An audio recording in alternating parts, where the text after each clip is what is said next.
Time now for that morning rush. We start with Kristen Curry. Good morning. Looking at gradual clearing underway through the day today. Some more sunshine compared to what we had yesterday. We're still fighting some stronger winds against the eastern side of the state through this afternoon and tomorrow. Increasing winds statewide. Eventually we'll get some showers in here over the north and west on Sunday as yet our next big weather maker moves into the state. Crystal? We start with new details this morning. At least 6 people are confirmed dead after a pedestrian bridge collapse on a roadway in Sweetwater, Florida. There's several others recovering from injuries as we speak. They were inside vehicles waiting at a red light when the 950-ton structure fell on them. The bridge had been put in place for less than a week ago and was still under construction. Today, the NTSB will be in Florida to begin looking for a cause. The man accused in a standoff and exchange of gunfire with state police is in MDC this morning. State police were trying to arrest Michael Nieto on probation violations. Police say they went to his apartment on Candelaria, and that's when they say he fired at officers. Officers say a state police sergeant fired back. Nearby schools and businesses went into lockdown. Now, officers were able to arrest him peacefully, and no one was hurt. Happening right now, corrections officer at MDC is on paid administrative leave as he prepares to serve time in jail. Manuel Becerra was originally released on probation following a DWI arrest in September. Officials say he drove drunk to see his probation officer and failed a breathalyzer test recently. Judge Edward Benavides ordered him into custody. Becerra is still a guard with MDC. Looking ahead, the city is holding a public meeting on Saturday wanting to hear from you about what to do with a problem area along San Mateo. Now, a few years ago, the city tore down an abandoned strip mall at San Mateo and Catherine. That had become a magnet for crime. Now, there are plans to build a new APD substation there, but the city wants to know what other ideas residents might have. Happening today, a judge could decide if a teen accused of attempted murder will stay behind bars. Police say 18-year-old Sebastian Garcia shot a man at an apartment complex near Tramway and Copper. Detectives say the victim barely survived, but told investigators Garcia shot him because he owed Garcia $100. Investigators say they found Garcia in a car stolen during a carjacking. An update now on the city's new cruising task force. Findings from last night's meeting. One of the issues discussed was keeping the barricades downtown to keep the area walkable. APD says it wants the community to decide how many should go up and where they should go. This after APD put them up during the summer to block drivers. Now, the 10-person force was created to study ways on how to cruise Central responsibly. The task force will now present their ideas to the city council. On to news happening now. Police say they're offering a reward and searching for answers about school threats in Roswell. Roswell police say they've investigated 10 threats in the last few weeks, most of them written on walls and desks in the schools. In 4 of those cases, juvenile suspects have been charged.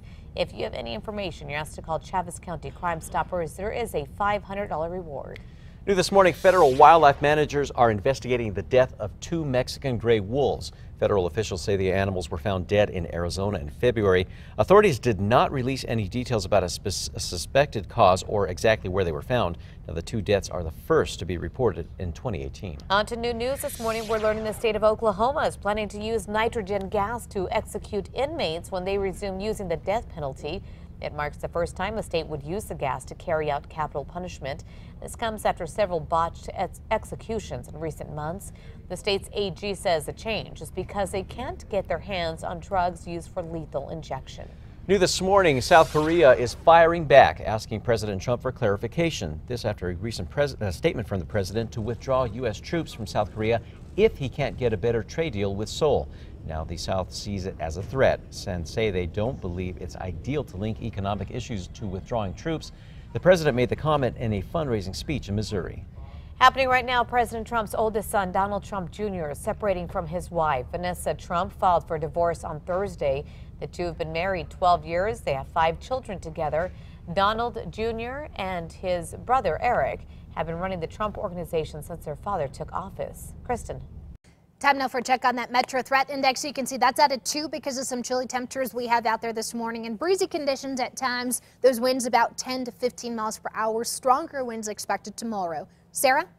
This morning, an Albuquerque teen is getting in some last-minute practice as she prepares to represent New Mexico and the country at Junior World Championships for Taekwondo. But first, she must figure out a way to get there. To pay for the trip, the family must dish out $7,000. While Ports trains, her parents have been working extra hours and taking on extra clients in hopes of sending their daughter to one of the biggest stages in Taekwondo. The family is asking for help from the community. They only have 3 more weeks to raise money from their GoFundMe page. Back to you. Happening today, federal and state experts in drought are expected to meet and give an overview of the critical drought situation. This does include eastern New Mexico, the Texas Panhandle, as well as parts of Colorado, Oklahoma, and Kansas. The latest drought map released yesterday shows extreme drought in the top half of our state and severe or moderate drought in the rest of the state.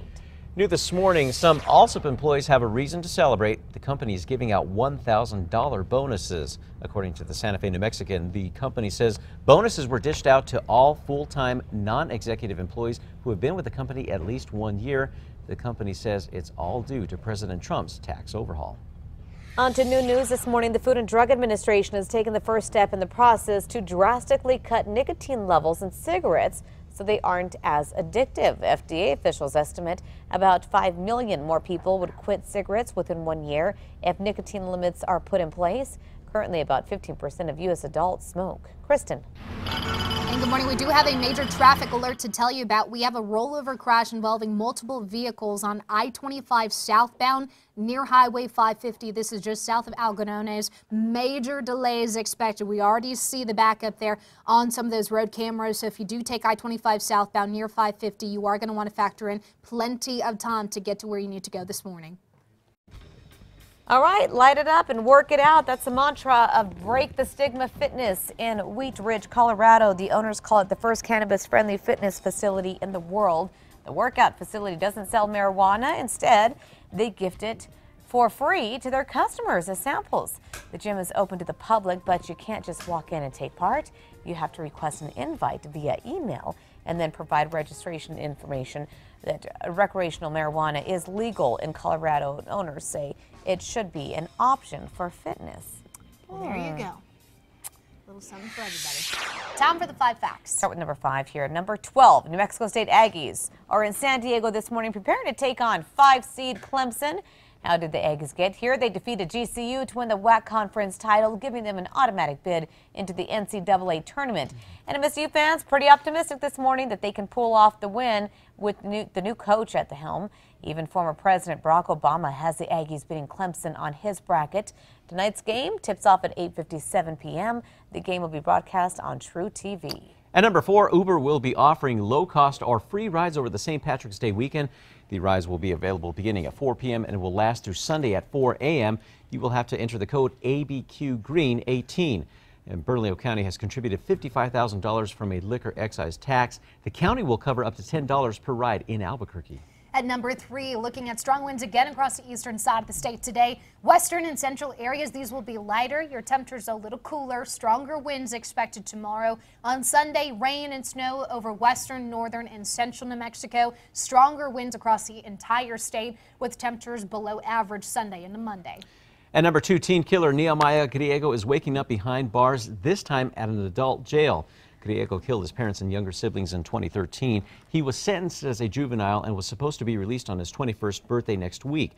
But after a recent Court of Appeals ruling, District Judge Michael Martinez ruled yesterday Griego should stay at MDC until that hearing to reevaluate his sentence. Now, the judge cites recent alleged threats against officers and other inmates by Griego. Griego's attorney argued he would be in danger at MDC. Finally, number 1, the man accused of trying to kidnap 2 teens and a woman remains behind bars in MDC this morning. Police are asking any more potential victims to come forward in this case.